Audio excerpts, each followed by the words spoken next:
महाकाल मंदिर में इल्तुतमिश ने ऐसा लिखा है, उन्होंने मिन्हाजुद्दीन सिराज ने, कि वहां से वो महाकाल देवी लिखता है, महाकाल देवी और विक्रमाजीत की मूर्ति, जो मंदिर उसने उसको काल गणना की है कि विक्रमादित्य के समय से इसको बनने में कितनी सदियां लगी जी। उस मंदिर को इल्तुतमिश ने तोड़ा, लूटा और दो मूर्तियों को वो वहां लेके गया है।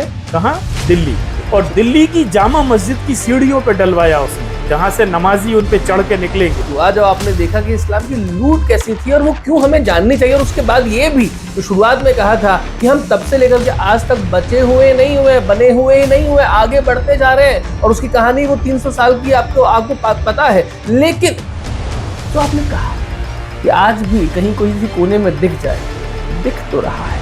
मैं आपसे ये कहता हूं कि अलाउद्दीन खिलजी ने जो किया है, जितनी लूट मार की है, जितने कत्लेआम किए हैं, उसके समय राजस्थान में जो जौहर हुए हैं, तो 600 मन सोना, 600 मन सोना, 1000 मन चांदी, 4000 रेशमी कपड़ों के थान और अन्य वस्तुएं, जिसके बारे में लिखा ये गया है इतिहास की किताबों में कि आपकी अकल विश्वास नहीं करेगी कि इतना माल भी कोई लूट सकता है। और उसके बाद अगले 20 साल तक उसने हर साल उसके 10,000, 15,000, 20,000 लुटेरे एक ही समय में एक तरफ गुजरात को लूटने जा रहे हैं, दूसरी तरफ बंगाल को लूटने जा रहे हैं। और गुलामों की मंडियों के विवरण आप देखिए, गुलामों की मंडी जहां 10-20 तनके में, उस समय जो तनका चलता था, एक सिक्का, एक करेंसी, तो 10-20 तनके में आप किसी भी इलाके की कोई भी खूबसूरत लड़की को खरीद सकते हैं। जियाउद्दीन बर्नी ने ये सारे विवरण हमें दिए हैं उस समय के, कि किस तरह से गुलामों की मंडियां सजी हुई हैं,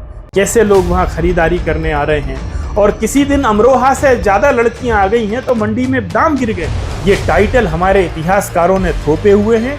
दिल्ली इनकी राजधानी नहीं है, ये हत्यारे हैं, ये आतंकी हैं, ये अपराधी हैं, ये लूट मार करने में लगे हुए गिरोह हैं। और ये मैं नहीं कह रहा हूं, ये समकालीन जो 50 से अधिक लेखक हैं, जिनके विवरण अलीगढ़ मुस्लिम विश्वविद्यालय के आर्काइव में सुरक्षित रखे हुए हैं, जिनका अनुवाद 1955 में करा लिया गया है और हमें पता नहीं है। आप जब उन विवरणों में जाएंगे तो आपको लगेगा कि किसी ऐसे थाने का रोजनामचा आप पढ़ रहे हैं जो अपराधों से भरा हुआ इलाके का थाना है। और इतिहास में जो हमें पढ़ाया गया है, बताया गया है, क्या वो वाकई में उतना है? और अगर हम कुछ परिवर्तन करना चाहते हैं तो क्या उतना परिवर्तन कर पाएंगे? गीत की पंक्तियां थी कि इतिहास गा रहा है दिन रात गुण हमारा, दुनिया के लोग सुन लो ये देश है हमारा। तो ये लुटेरों के वंश बदलते गए हैं, चरित्र नहीं बदला। विजय मंदिर तोड़ा है, उसकी ऊंचाई लिखी है कि विदिशा के विजय मंदिर को जब तोड़ा गया है तो इसकी ऊंचाई 105 गज थी। ये 600-700 सालों के इस्लामी विवरण को पढ़ेंगे विदेश जी, भारत का चप्पा चप्पा 9/11 से भरा हुआ, भारत का चप्पा चप्पा 9/11 से भरा हुआ है। और इल्तुतमिश विदिशा और उज्जैन के मंदिरों को तोड़ रहा है। महमूद गजनवी उसके पहले अगर गुजरात के सोमनाथ को और थानेश्वर के और तमाम कन्नौज के मंदिरों को तोड़ रहा है। और औरंगजेब एक फरमान से सारे मंदिरों को तोड़ रहा है। खंडित हों या साबुत हों, पत्थर झूठ नहीं बोलते, वो बात करते हैं हमसे। आप जाइए, ये बात करते हैं आपसे, ये अपनी कहानी सुनाते हैं, कब के हैं, किसने बनाए।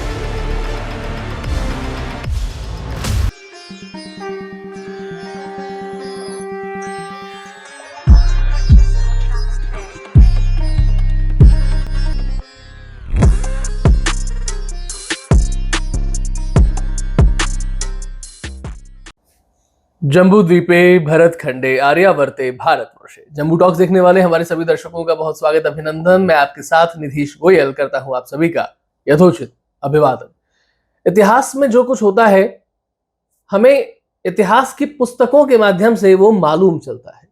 कभी कभी हमें वो साफ साफ दिखाई देता है, लेकिन हम देख नहीं पाते हैं, क्योंकि हमारी जो दृष्टि होनी चाहिए, उस दृष्टि को देने वाले जो हैं, क्या वो उतनी दृष्टि देते हैं? और अगर देते हैं तो उसको हम तक पहुंचाने के लिए जो माध्यम चाहिए, वो माध्यम क्या उतने सुचारू रूप से काम कर रहे हैं? और इतिहास में जो हमें पढ़ाया गया है, बताया गया है, क्या वो वाकई में उतना है?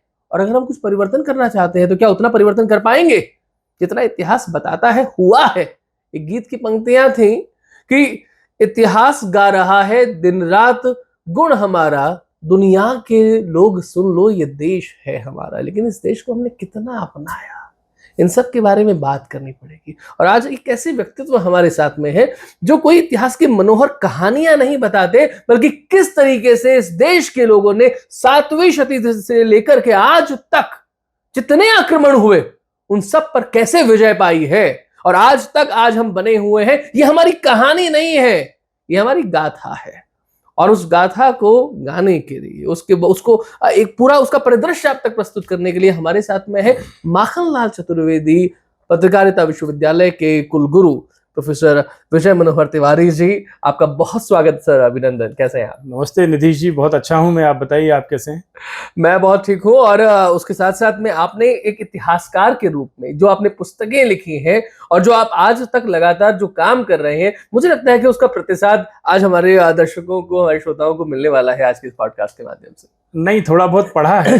खासतौर से जो भारत में इस्लाम के फैलाव की कहानी है, राइट, इस्लाम के आने के बाद में जिस तरह से भारत में जो बदलाव आए हैं और भारत के लोगों ने जो भोगा भुगता है, राइट, और जो उन्हीं ने लिख छोड़ा है हमारे लिए कि हम क्या कर रहे हैं, तो उनके जो रियल टाइम डिटेल हैं, समकालीन लेखकों के द्वारा लिखे हुए जो विवरण हैं, वो थोड़ा पढ़ा है बस, और वो नींद हराम करने वाले विवरण हैं। मैंने अभी आपको एक स्पीच सुनी और आपने उसका एक बहुत इंटरेस्टिंग लाइन आपने दी। मैं 2 लोगों के नाम यहाँ कोट करता हूँ। वन इज अलाउद्दीन खिलजी, जिसका जब भी नाम आता है चित्तौड़ का नाम आता है, रानी पद्मिनी का नाम आता है, जौहर का नाम आता है, फिल्म में भी उसके बारे में बन गई, बहुत कंट्रोवर्सी हुई। दूसरा जिसे हम आलमगीर औरंगजेब के नाम से जानते हैं। अब औरंगजेब की जब बात आती है तो बहुत नरसंहार किया, बहुत सारी चीजें हुई। खिलजी के बाद आपने जो कहा कि औरंगजेब ने अपने 50 साल में जितना विध्वंस नहीं किया, उससे कहीं ज्यादा एक अलाउद्दीन खिलजी ने 20 साल में कर दिया, बहुत बड़ी लाइन है। देखिए, ऐसा है, औरंगजेब से लगभग 350 साल पहले अलाउद्दीन खिलजी हुआ है,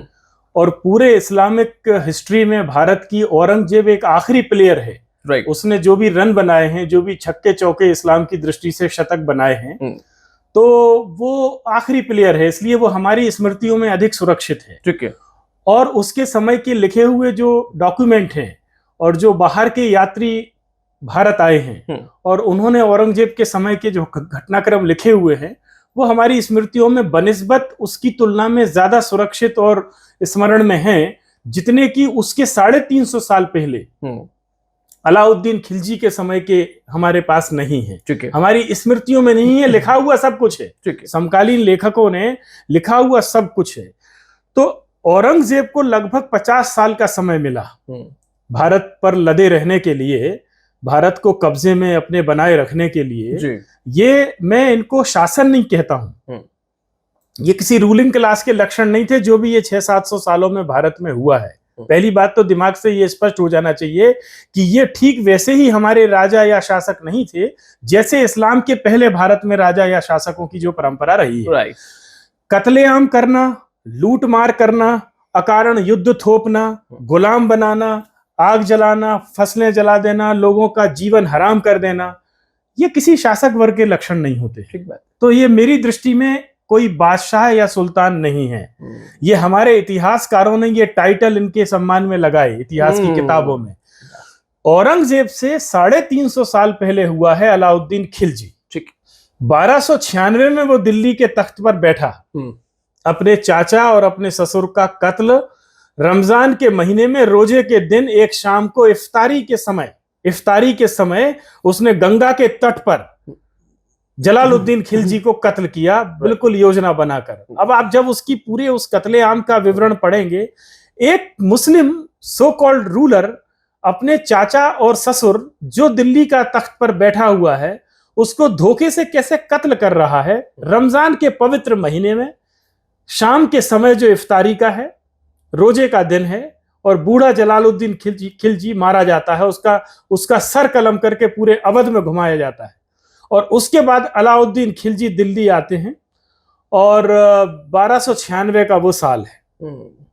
1316 में आखिरी सांस लेने के पहले उसने 20 साल हिंदुस्तान पर लदा रहा। वो उसके जो 20 साल का विध्वंस की लीला उसने पूरे भारत में मचाई है। मित्रों, मैं आपसे ये कहता हूं कि अलाउद्दीन खिलजी ने जो किया है, जितनी लूट मार की है, जितने कत्लेआम किए हैं, उसके समय राजस्थान में जो जौहर हुए हैं जी, औरंगजेब तो बहुत फीका है उसके आगे।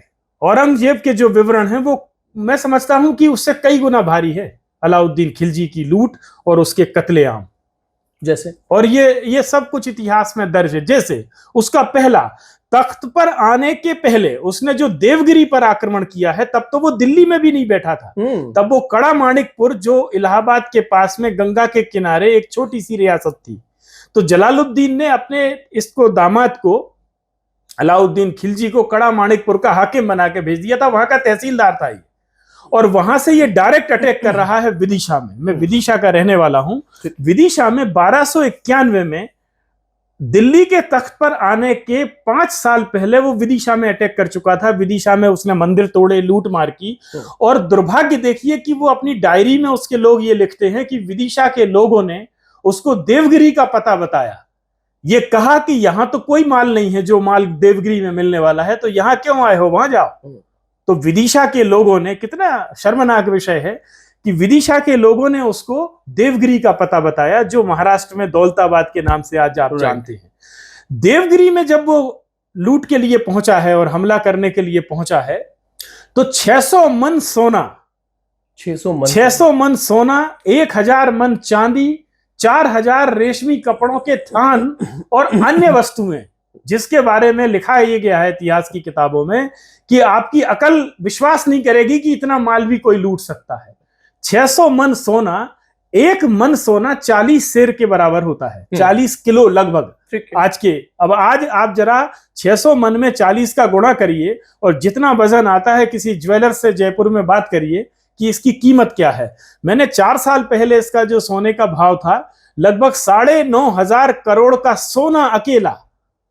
और उसके इतिहासकारों ने ये लिखा है कि ये जो माल लूट कर लाया, रेशमी कपड़ों के थान, तमाम पर्दे, कपड़े और उपयोग का, जीवन में उपयोग करने की घरेलू वस्तुएं, ये अगले 30 साल तक दिल्ली में लोग इस्तेमाल करते रहे।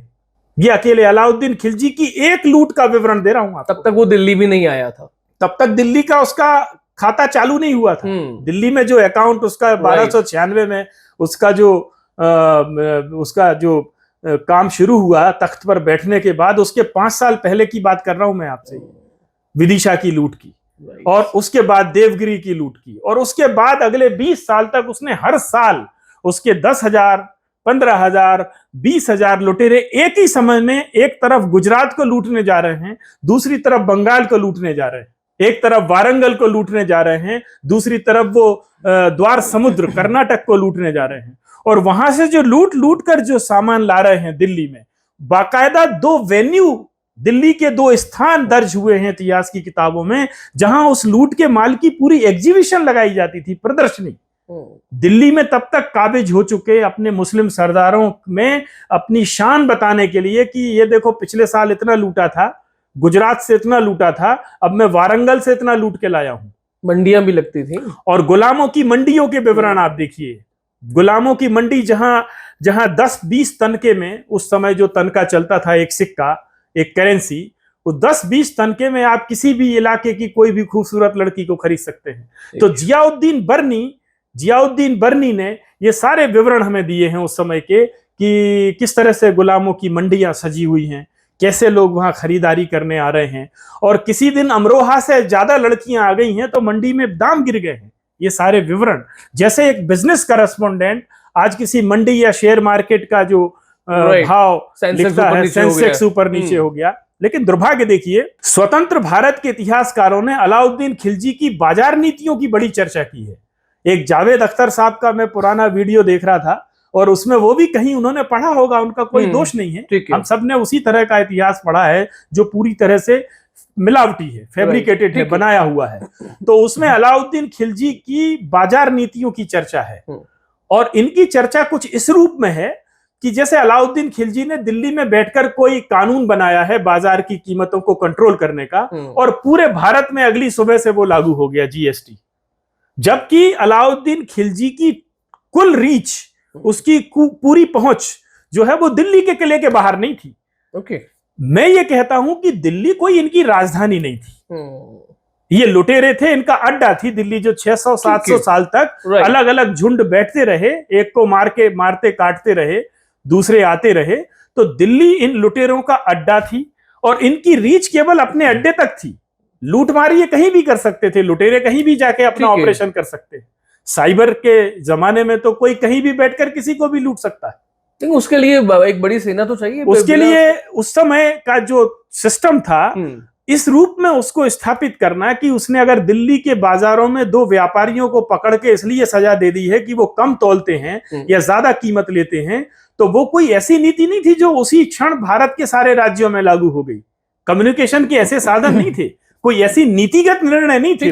केवल दिल्ली के अंदर जो बाजार सजे हैं और वहां कोई अगर चीटिंग या धोखाधड़ी ग्राहकों के साथ हो रही है, उसने जाके कान खींच दिए उनके। लेकिन हमारे इतिहासकारों ने उसको एक बाजार नीति, एक बाकायदा मार्केट पॉलिसी की तरह लिखा कि जैसे उन्होंने कोई बड़ी पॉलिसी बना दी। तो दो बातें स्पष्ट होनी चाहिए। नंबर एक तो इस्लाम के ये जो 600-700 सालों की सो कॉल्ड रूलिंग है, तथा कथित शासन है, ये कोई उस तरह का शासन नहीं है जैसा शासन आज होता है। उस तरह से खांचे में देखना गलत है। ये लुटेरे थे विशुद्ध रूप से, क्योंकि अकबर को देखा जाता है। अकबर को ये पूरे इस्लामिक रूल को उन्होंने दो सेट लगाए हैं। हमारे इतिहासकारों ने भारत में इस्लामिक तथाकथित शासन के दो सेट लगाए हैं। एक सेट सल्तनत काल का है, ठीक है, जब मुगल नहीं आए हैं, और उस समय जो दिल्ली में बैठे हुए हैं हमारे इतिहासकार उनको सुल्तान कह के सम्मानित करते हैं कि ये सुल्तान है। ठीक है, कुतुबुद्दीन ऐबक से लेके और तुगलकों तक, लोधियों तक ये सुल्तान है। और जब बाबर आ जाते हैं तो फिर वो टाइटल बदल देते हैं और एक अलग सेट लग गया है मुगल काल का। अब बाकी के इस्लामिक शासन की शूटिंग जो चल रही है वो मुगल काल के सेट पे चल रही है, जहां सब बादशाह हैं। ना ये सुल्तान है ना ये बादशाह हैं, ये टाइटल हमारे इतिहासकारों ने थोपे हुए हैं। दिल्ली इनकी राजधानी नहीं है, ये हत्यारे हैं, ये आतंकी हैं, ये अपराधी हैं, ये लूट मार करने में लगे हुए गिरोह हैं।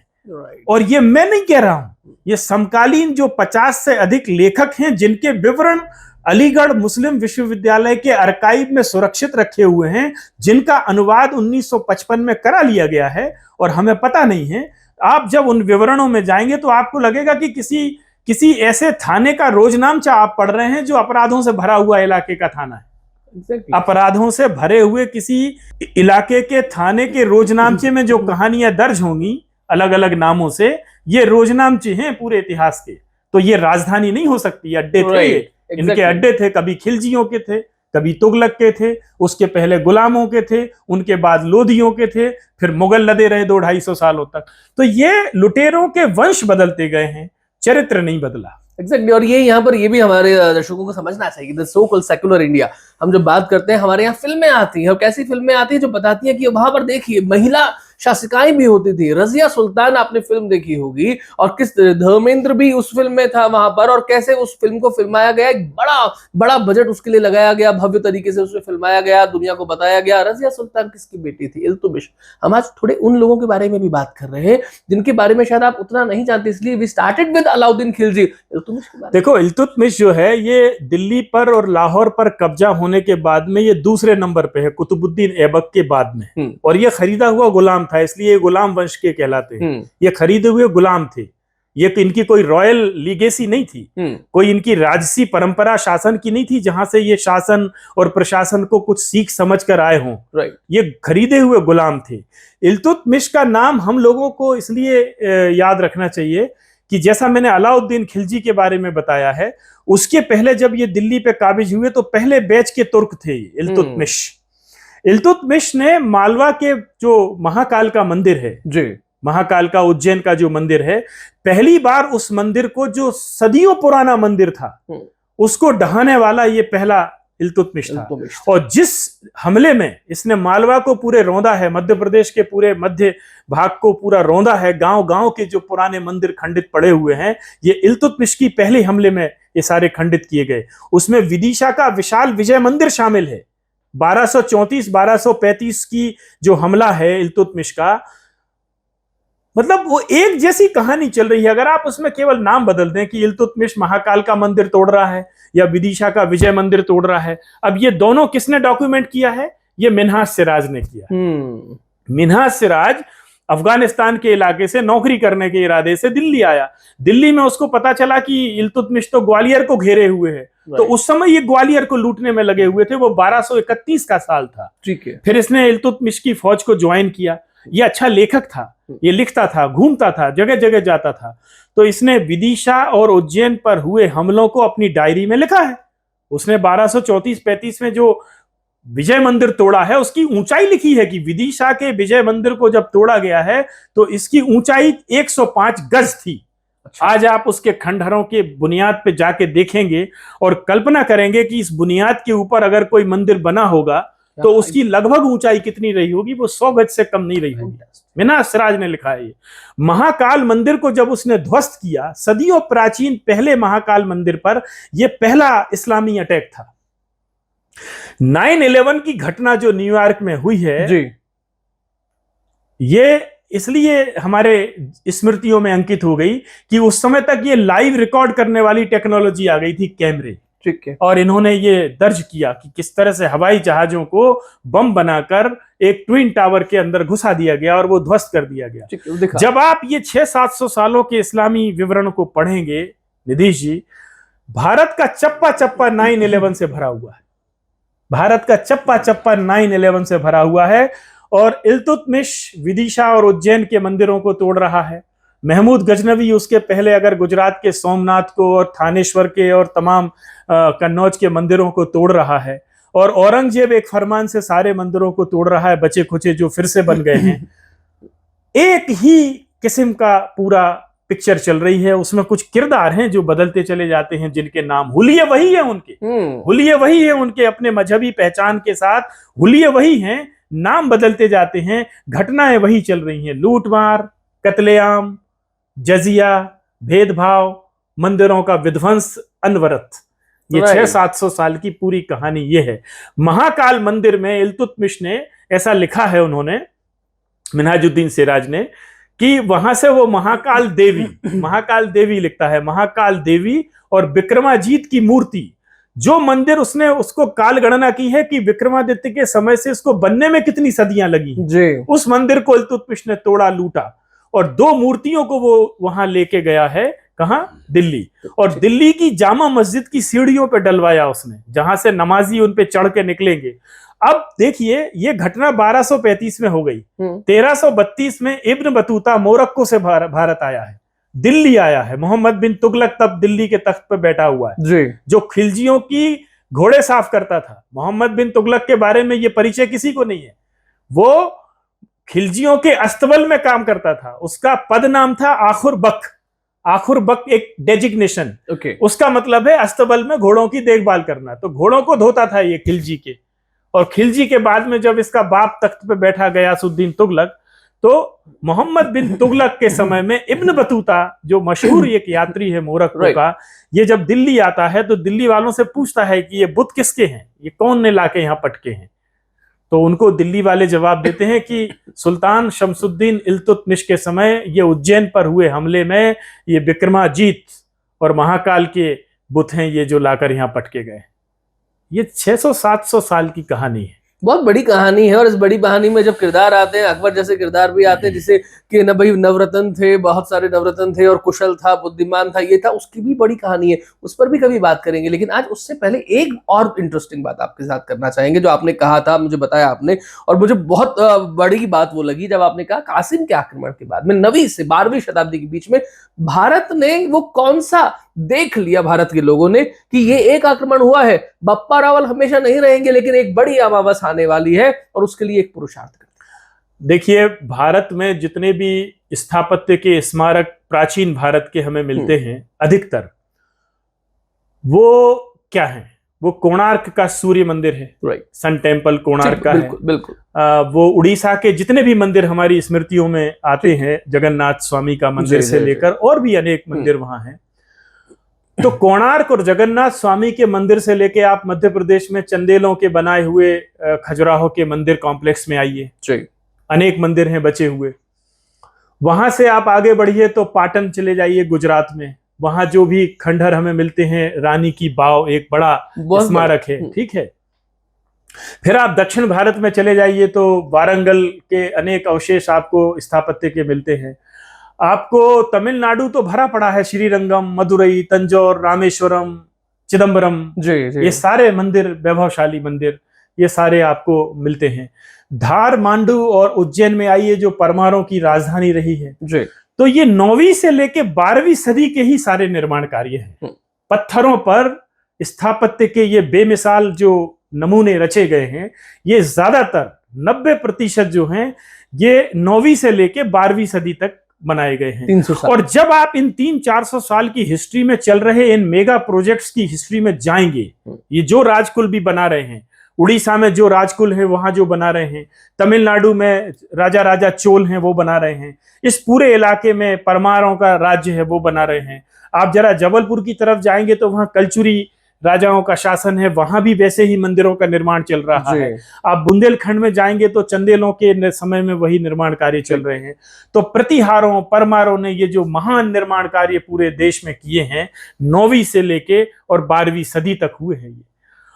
और मुझे ऐसा लगता है कि उस समय भारत की जो मेधा है, भारत की जो प्रतिभा है, भारत में जो स्थापत्य के, गणित के, वास्तु के जो जानकार हैं, वो सब पूरे मिशन मोड पर ये कंस्ट्रक्शन करने में लगे रहे। मुझे ऐसा लगता है कि शायद उनको ये कहीं अवचेतन में उनके रहा होगा कि 12वीं सदी वो सदी है जब भारत में एक लंबी काले कालखंड की अमावस आने वाली है, और इसके बाद 600-700 साल पूरा विध्वंस की एक लीला अनवरत पूरे भारत में चलने वाली है। तो शायद वो भारत के भविष्य की पीढ़ियों को अपने पुरुषार्थ और अपने पराक्रम और अपनी कला प्रियता के प्रमाण इन स्मारकों में रच रहे थे। वो इन स्मारकों में रच रहे थे कि तमाम विध्वंस के बाद भी किसी कोने में, कहीं होयसला राजाओं के कर्नाटक की राजधानी होलेबिडु के किसी कोने में ये काले पत्थरों पे कुछ देख लेंगे हमारे वंशज, और वो जानेंगे कि हम अतीत में किस तरह का जीवन उनके पूर्वज जी रहे थे, उनकी कला प्रियता क्या थी, उनके स्थापत्य, वास्तु और गणित के ज्ञान किस स्तर के थे। तो ये विध्वंस की एक लंबी लीला चलने वाली थी। तो मुझे लगता है कि वो 300-400 सदियां भारत के अद्भुत पुरुषार्थ की सदियां हैं, जब हमारे पुरुषार्थी और कल्पनाशील पूर्वजों ने ये जो मंदिरों के उल्लेख हमने किए, ये सब उन्होंने बना के छोड़े हमारे लिए। ओके, मैं ये हम क्यों बता रहे हैं आपको आज के इस पॉडकास्ट में, ये जो शुरुआत हुआ, जब आपने देखा कि इस्लाम की लूट कैसी थी और वो क्यों हमें जाननी चाहिए, और उसके बाद ये भी जो शुरुआत में कहा था कि हम तब से लेकर के आज तक बचे हुए नहीं हुए, बने हुए ही नहीं हुए, आगे बढ़ते जा रहे हैं, और उसकी कहानी वो 300 साल की आपको पता है। लेकिन जो आपने कहा कि आज भी कहीं कोई किसी कोने में दिख जाए, दिख तो रहा है, लेकिन क्या वाकई में वो वैसे ही आज हो रहा है? एक दुखदाई पहलू इसका ये है स्वतंत्र भारत में कि आजाद भारत में जो सबसे सक्रिय, सबसे ऊर्जावान, सर्वाधिक आर्थिक साधनों संसाधनों से लेस अगर कोई एक विभाग होना था तो वो होना था संस्कृति और पुरातत्व और शिक्षा का विभाग। ठीक बात। और ये सबसे ज्यादा लूप लाइन का एक ऐसा विभाग बन गया कि जिसके पास कोई विजन नहीं है। मैं बड़े दुख के साथ ये कहता हूं कि भारत के जितने भी राज्यों के पुरातत्व विभाग हैं, केंद्र सरकार का आर्कियोलॉजिकल सर्वे ऑफ इंडिया है जो अंग्रेजों के समय शुरू हुआ था, ये बौद्धिक और वित्तीय रूप से पूरी तरह से दिवालिया हैं, पूरी तरह से दिवालिया हैं। 70 सालों में जितना काम भारत के पास अपने अतीत का जो कुछ बताने के लिए है वो इतना विराट है कि मैं कहता हूं अगले 100 साल तक हम अगर मिशन मोड पे लगे रहेंगे तो काम खत्म नहीं होगा, काम खत्म नहीं होगा। इतने विजयनगर साम्राज्य से लेके कर्नाटक के हम्पी के पास में विजयनगर साम्राज्य से लेके अनंतनाग जिले में कश्मीर के मार्तंड टेम्पल कॉम्प्लेक्स तक इतना कुछ जानने खोजने के लिए है कि जहां अभी कुछ हुआ ही नहीं है। 70 सालों में ये सब अछूते पड़े हैं। केवल इनको चतुर्थ श्रेणी के केयर टेकर संभालते हैं, कोई अच्छे शिक्षित और प्रशिक्षित गाइड भी नहीं मिलेंगे वहां पे। राइट।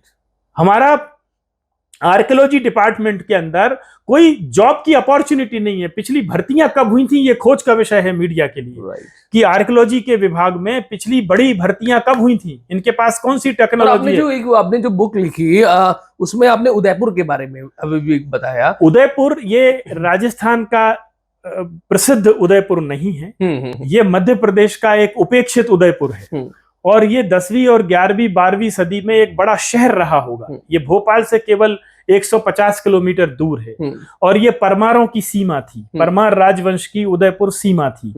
यहाँ हमने 2018 में एक मासिक हेरिटेज वॉक शुरू की थी और इतिहास और पुरातत्व के जानकार जो लेखक हैं, पत्रकार हैं, जज हैं, इतिहासकार हैं, पुरातत्व के जानकार हैं, ऐसे लोगों को ले जाना हमने वहाँ क्रम शुरू किया था। ठीक है। और धीरे धीरे वहां के जो अध्याय हमारे सामने आए उसको केवल हमने सोशल मीडिया पे उनकी कहानियां लिखी जो मेन स्ट्रीम मीडिया में कुछ छपी, और उसके बाद वहां जो अतिक्रमण हटना शुरू हुए और वहां जो एक राजमहल के खंडहर मुक्त हुए कब्जे से, और मध्य प्रदेश के पुरातत्व विभाग ने उसको अपनी संपत्ति घोषित किया जिसके जीर्णोद्धार की वहां तैयारियां चल रही हैं। तो एक ऐसी केस स्टडी उदयपुर की सामने आई जिसने इस बात के लिए देश का ध्यान आकर्षित किया कि ऐसे अनगिनत उदयपुर पूरे देश में बिखरे पड़े, राइट, जहां एक नई दृष्टि से हमारे पुरातत्व शास्त्रियों को, हमारे विभागों को, सरकारों को, हमारी सरकार की जो पॉलिसी है कल्चर और आर्कियोलॉजी को लेके, इनको नए सिरे से डिजाइन करने की जरूरत है। मैं ये बात कहता हूं, और अभी माननीय मुख्यमंत्री जी डॉक्टर मोहन यादव जी से मेरी इसमें बात हुई, मैंने उनको एक सुझाव दिया है जो उन्होंने बड़े गौर से सुना है और उसको गंभीरता से वो विचार कर रहे हैं। मैंने कहा कि मध्य प्रदेश 1956 में राज्यों के गठन के बाद में पहला ऐसा राज्य बनना चाहिए जो अपना आर्कियोलॉजिकल मास्टर प्लान लेके आए। 10 स्मारकों को चिन्हित करें हम, अलग अलग कालखंडों के अतीत के, जो बिखरे हुए उदयपुर से लेके असीरगढ़ तक और भिंड से लेके पूरा शहडोल तक, है ना, ये पड़े हुए हैं। तो इनको केवल डॉक्यूमेंट करें हम, इनकी मैपिंग करें, कहां कहां बचाने लायक कुछ बचा है और कहां कहां बिल्कुल नष्ट हो चुका है, इसकी पूरी संज्ञान हमारे पास हो। तो इसका एक अच्छा विस्तृत डॉक्यूमेंटेशन करें। ये बहुत खर्चे का काम नहीं है। यहां से हम एक मास्टर प्लान लेके आए, कोई पॉलिसी लेके आए, नई भर्तियां करें। 55 जिलों का अगर मध्य प्रदेश है और पूरे देश में 700 के करीब जिले हैं, आप जरा इसको सर्च करिए कि कितने हमारे पास में शिक्षित आर्कियोलॉजिस्ट हैं, पिछली भर्तियां किस राज्य में कब हुई थी, क्या जॉब अपॉर्चुनिटी है, लोग पढ़ाई क्यों करेंगे इस क्षेत्र में आकर। क्या भारत इतना ड्राई देश है, इतना सूखा रूखा देश है, राष्ट्र है, जहां उसके पास कोई आर्कियोलॉजी में बताने को कुछ नहीं है, सब रेत के टीले हैं, तो यहां कोई आर्कियोलॉजी डिपार्टमेंट की जरूरत नहीं है। क्या ऐसा है? आप काबुल के म्यूजियम की जरा वेबसाइट पे जाइए, आप तक्षशिला की वेबसाइट पे जाइए जो अखंड भारत का ही हिस्सा थे, आप देश के किसी भी कोने में जाइए, इतना अनगिनत काम करने के लिए आर्कियोलॉजी में इतना स्कोप है कि इसको हमें एक नई दृष्टि से देखने की जरूरत है। इसको धन और साधन संपन्न बनाने की जरूरत है। हमें दुनिया के जो अंडर वाटर आर्कियोलॉजी से लेके और माउंटेन्स पे जाके आर्कियोलॉजी पे काम करने वाले विशेषज्ञ हैं, हमको लाके उनको भारत में अपने आप को ट्रेंड करने की जरूरत है। और इसको इसको लाइव एक जीवंत विभाग बनाने की जरूरत है, ना कि ये मृत पुरातत्व के संग्रहालयों को संभालने वाले एक डेड डिपार्टमेंट की तरह। फैंटास्टिक सर, मुझे लगता है कि आज के इस आप पूरे कार्यक्रम में हमारे दर्शकों को कुछ प्रश्न भी मिले होंगे, कि कुछ प्रश्नवाचक चिन्ह लगे हुए हैं कहीं पर कि इनका क्या करना है। आपको अपने आप को आगे बढ़ाने के लिए, कॉन्फिडेंस देने के लिए भारत की वो कहानी भी समझ में आई होगी कि कैसे जब हम मिशन मोड में लग जाते हैं तो पत्थरों पे अपनी कहानी लिख जाते हैं। आपको ये भी पता होगा कि कोई बहुत बड़ा एक ऐसा व्यक्ति ही नहीं है जिसने इतना लूटपाट किया। उससे 350 साल पहले जो आया, जिसके ऊपर फिल्में भी बनी, लेकिन फिल्मों में वो नहीं दिखाया गया जो दिखाया जाना चाहिए था। ये वही उदयपुर था जिसके नाम पर आज उदयपुर फाइल्स बनती है और उस पर भी स्टे लग जाता है। और ये वही उदयपुर, वही मेवाड़, वही महाराणा, वही चित्तौड़ है, वही धरती है राजस्थान की। लेकिन हमें वो सब कुछ बताया नहीं जाता। बताएगा कौन? लेकिन बताने के बाद में आपको उसे अपनाना है, और अपनाने के लिए जो पुस्तकें हैं, जागता हुआ कस्बा, ये जो चित्र देख रहे हैं, ये उसी उदयपुर का है, जिसके बारे में निधीश जी, ये उदयपुर का जो मंदिर है जी, ये इस पूरे मध्य प्रदेश के इस इलाके में जमीन से शिखर तक सुरक्षित बचा रह गया एकमात्र मंदिर है। ये 1080 में बन के तैयार हुआ था। 1080 में 21 वर्ष में बन के तैयार हुआ था, और 1338 में मोहम्मद बिन तुगलक का अटैक है इसके ऊपर। उसकी 2 प्लेटें वहां हैं। अच्छा। 2 पत्थर के शिलालेख हैं, इस मंदिर के परिसर में ही हैं। इसके बावजूद अगर ये बचा रह गया है तो कोई कहानी होगी। कोई संघर्ष की कोई कहानी होगी, संगठित संघर्ष की कोई कहानी होगी। उन्होंने इसके पीछे इसके मलबे से एक मस्जिद बनाने की कोशिश की है, 2 दरवाजे खड़े किए हैं। फिर ऐसा क्या हुआ कि वो भाग गए छोड़कर? कहीं ऐसा नहीं हुआ है। तो इसी इलाके में उनके तोड़े हुए अनेक मंदिर हैं। विदिशा का विजय मंदिर है, और गांव गांव में बिखरे हुए हैं। लेकिन उदयपुर का ये मंदिर बचा रह गया। तो ये कोई कहानी कह रहा है हमसे। तो क्या यहाँ हर साल हजारों बच्चों के हुजूम नहीं जाने चाहिए? बिल्कुल। तो मैंने एक सुझाव ये भी दिया है कि जो शैक्षणिक प्रवास होते हैं जी, स्कूल कॉलेजों में, बच्चे एजुकेशनल टूर पे जाते हैं, इसको हेरिटेज वॉक में बदलना चाहिए और कंपलसरी करना चाहिए कि स्कूल में रहने वाले बच्चे कम से कम अपने 5-6 साल की 5वीं कक्षा के बाद 6-7 सालों में अपने प्रदेश के 7 जगहों पे जाके वो हेरिटेज वॉक कर लें। ठीक बात है। और वो केवल सेल्फी लेने के लिए, केवल फोटोग्राफ खींचने के लिए ना हो, वहां वो पढ़कर जाएं, कुछ किताबें पढ़कर जाएं और किसी जानकार को लेकर जाएं जिनसे वो 10-10 सवाल कर सकें और लौटकर आके वो लिखें या उस पर कोई वीडियो बनाएं, उससे अपनी नॉलेज गेन करें। तो स्कूल की पढ़ाई पूरी होने तक वो अपने प्रदेश के 7 ऐसे स्मारकों का, अगर वो 5वीं कक्षा से जाना शुरू करते हैं तो 12वीं पास होने तक वो 7 ऐसे स्मारकों के बारे में अच्छी खासी जानकारी रखेंगे। और जैसे ही वो कॉलेज में आते हैं तो पीजी पूरी होने तक अगले जो 6-7 सालों की पढ़ाई और है, तो उनको पूरे देश के हिस्टोरिकल मॉन्यूमेंट पे ले जाएं।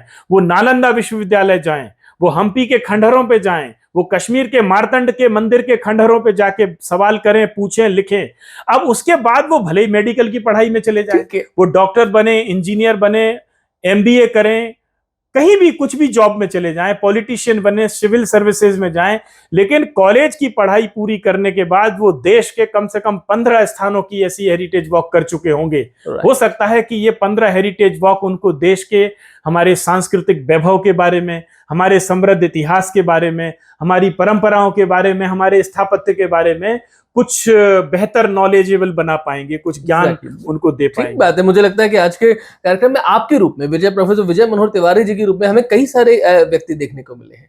हमें एक एकेडमिशियन देखने को मिला, आप कुलगुरु तो हैं ही, हमें एक इतिहासकार देखने को मिला, हमें एक देश से प्रेम करने वाला एक व्यक्ति देखने को मिला, हमें एक ऐसा व्यक्ति भी देखने को मिला जिसको लगता है कि देश में जो समस्याएं हैं, परेशानियां हैं, उससे कहीं ना कहीं एक द्रवित हृदय भी होता है, दुखी होता है। हमें एक प्रेरक वक्ता भी मिला कि वो उन छोटे छोटे बच्चों को किस तरीके से आगे बढ़ाना चाहता है, और ये सब के साथ साथ में एक ओजस्वी मन भी मिला। मुझे लगता है कि ये ओजस्वी मन बरकरार रहे और आपके माध्यम से हमारे लोगों तक ये सब बातें लगातार जाती रहे। दिलीप जी, एक बात और मैं कहता हूं, मुझे अयोध्या, जब मैं मीडिया में था तो एक अयोध्या पर सन 2000 में एक बढ़िया किताब छपकर आई थी, अयोध्या का इतिहास और पुरातत्व ऋग्वेद काल से अब तक, ये उसका शीर्षक था, वो मेरे संग्रह में है।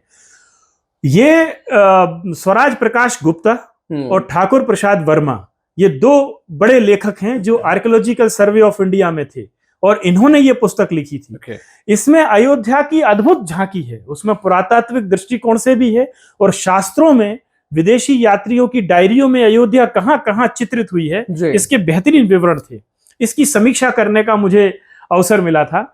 उस समीक्षा का जो शीर्षक था वो बहुत मैं उसको दोहराना चाहूंगा कि अगर आप उस दृष्टि से इन स्मारकों की छानबीन करते हैं, ताका झांकी करते हैं, तो उसका वो कैसे बात करते हैं हमसे पत्थर। तो उसका जो शीर्षक था उस समीक्षा का, खंडित हो या साबुत, पत्थर झूठ नहीं बोलते। क्या बात है, बहुत बढ़िया। खंडित हो या साबुत हो, पत्थर झूठ नहीं बोलते, वो बात करते हैं हमसे। आप जाइए, ये बात करते हैं आपसे, ये अपनी अपनी कहानी सुनाते हैं, कब के हैं, किसने बनाए, क्या कर रहे थे वो लोग जो यहाँ बना रहे थे। 21 वर्ष तक पूरी एक पीढ़ी के हमारे शिल्पी, हमारे गणतज्ञ, हमारे राजकुल के सारे अधिकारी परमारों के इस लोकेशन पे लगे रहे। राइट। तो ये कोई कहानी कह रहे हैं हमसे। सही बात है। तो वो खंडित हो या साबुत हो, लेकिन वो झूठ नहीं बोलते। वो झूठ नहीं बोलते। और आज जिस दिन हम इस प्रोग्राम को रिकॉर्ड कर रहे हैं, ऐसी सुबह में मैं एक ऐसी जगह जाकर के आया, इसी भोपाल की नगरी में जहां हम रिकॉर्ड कर रहे हैं, भीमबेटका जिसका नाम है, और जहां 40,000 साल से लेकर के 1,00,000 साल तक पुराने ऐसे शैल चित्र पद्मश्री विष्णु श्रीधर वाकणकर जी ने निकाले। एक व्यक्ति का एकल अभियान, एक भागीरथी प्रयास किस तरीके से होता है। जब हम वहां जाते हैं तो हम देखते हैं वाकई में, जो आपने कहा कि पत्थर झूठ नहीं बोलते, उस पत्थर पे जो चित्र है, और उन चित्रों को देख करके अगर कोई व्यक्ति, जो हम ऐरावत हाथी देखते हैं जिसके कई सिर हैं, कई हाथ हैं, और वही ऐरावत हाथी उसी तरीके की मुद्रा में वहां दिखता है, कोई उसके ऊपर महावत भी है, तो कहीं से तो ये ज्ञान आया होगा इतने हजार साल पहले कैसा था ये भारत। स्वामी रामतीर्थ कहते हैं कि मैं चलता हूं तो पूरा भारत मेरे साथ चलता है। आइए इस भारत को अपने हृदय में लेकर के चले, लेकिन उसके लिए पढ़ना पड़ेगा, इन सब कहानियों को पढ़ना पड़ेगा, ऐसे लोगों को सुनना पड़ेगा, गुनना पड़ेगा। तो चलिए अभी के लिए इतना ही। बहुत धन्यवाद सर आपका पधारने के लिए हमारे कार्यक्रम में और समय देने के लिए। मुझे लगता है कि आप जब कमेंट्स करेंगे, टिप्पणियां करेंगे हमारे दर्शक, तो हमें थोड़ा सा और प्रेरणा मिलेगी कि किस तरीके की और इंसाइटफुल चीजें आपके लिए हम लेकर के आए। प्लीज धन्यवाद के साथ में आपके दर्शकों से मैं निवेदन करूंगा कि जिस उदयपुर पर इतनी देर हमने बात की है, ये भोपाल से 150 किलोमीटर दूर है केवल, और आप सबको मैं आमंत्रित करता हूं कि अगली हेरिटेज वॉक में मेरे साथ चलिए।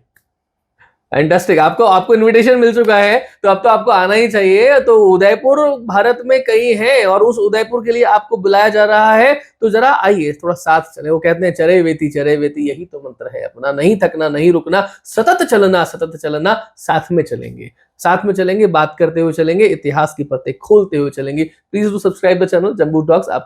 हमारे विचार आपको पसंद आते हैं तो इसे कमेंट्स करिए, लाइक करिए, वीडियोस को शेयर करिए। आप हमारी मेंबरशिप लेकर के हमारे सदस्य बनके हमें सशक्त भी कर सकते हैं। अभी के लिए इतना ही, आगे फिर मिलेंगे, तब तक के लिए नमस्कार, जय श्री राम, प्रणाम सर।